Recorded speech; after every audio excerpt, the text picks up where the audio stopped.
I inherited my ex-mother-in-law's property after I took care of her, and now my ex-husband and his mistress are angry and threatening to sue me because of it. Hello everyone, I'm in a bind and would appreciate your opinions. My name is Gigi, I'm 27 years old, and I have a 7-year-old daughter named Naomi. I was married to my ex-husband, Jack, who is 30 years old, for almost 8 years.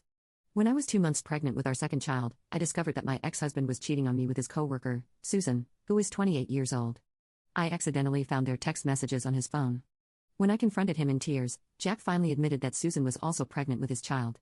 Upon hearing his words, I was so shocked that I almost fainted. My husband and I had several arguments, and despite my mother-in-law coming to take care of me during this time, I was so stressed that I eventually had a miscarriage. When my ex found out that we had lost the baby, he didn't even console me. Instead, he left the house to be with Susan, blaming me for the loss of our child. I was devastated and cried for days. Fortunately, my mother-in-law stayed with me the entire time and took care of my daughter, Naomi, so that I could grieve in peace. Jack and I had a very ugly divorce, where he refused to pay child support, but eventually, the court forced him to do so. Throughout the divorce, Jack made it very clear that he no longer wanted to be involved in my life or Naomi's.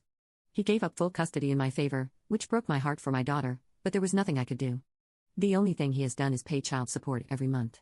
He has never made any attempt to visit or get to know Naomi. Eventually, I found out that Susan had given birth to his child, and they have been together ever since.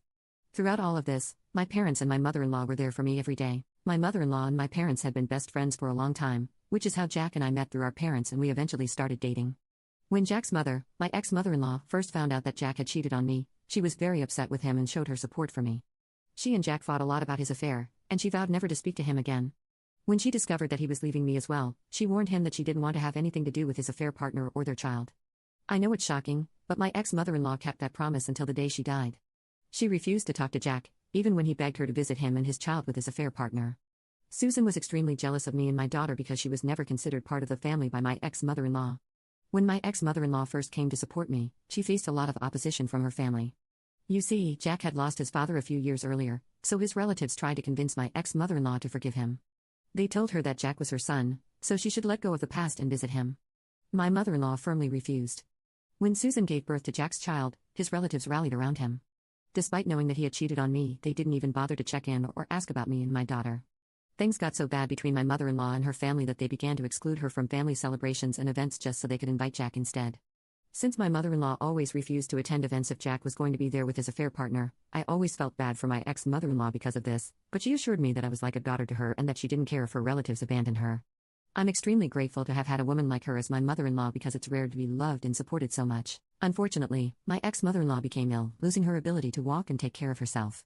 I extended an invitation for her to move in with me, fully committing to taking care of her to ensure she had support 24/7. We hired the help of a caregiver who attended to her needs in the mornings, while the responsibility fell on me during the nights. I dedicated countless hours to her care, and honestly, I didn't mind. Naomi, who was always fond of her grandmother, was delighted to have her living with us in our home. During her stay with us, my mother-in-law revealed something significant to me. She told me how, when she first found out that Jack had left me, she decided to make changes to her will. Initially, she had intended for my ex-husband, being her only child, to inherit everything. However, upon discovering his affair, she amended the will.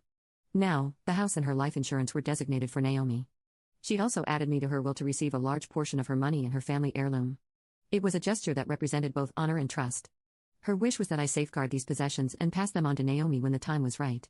The idea that a part of her and perhaps generations before her would continue in our family brought a deep sense of connection. My ex-husband was set to inherit her car and all of his father's art collection. Until my daughter turns 18, the money will be under my care. If I were to pass away, my parents would take over the responsibility. As she revealed the details to me, a mix of emotions overwhelmed me: surprise, gratitude, and a touch of sadness lingered in the air, knowing that she recognized the difficulties I had faced. You can click on share more to see if there is a part 2.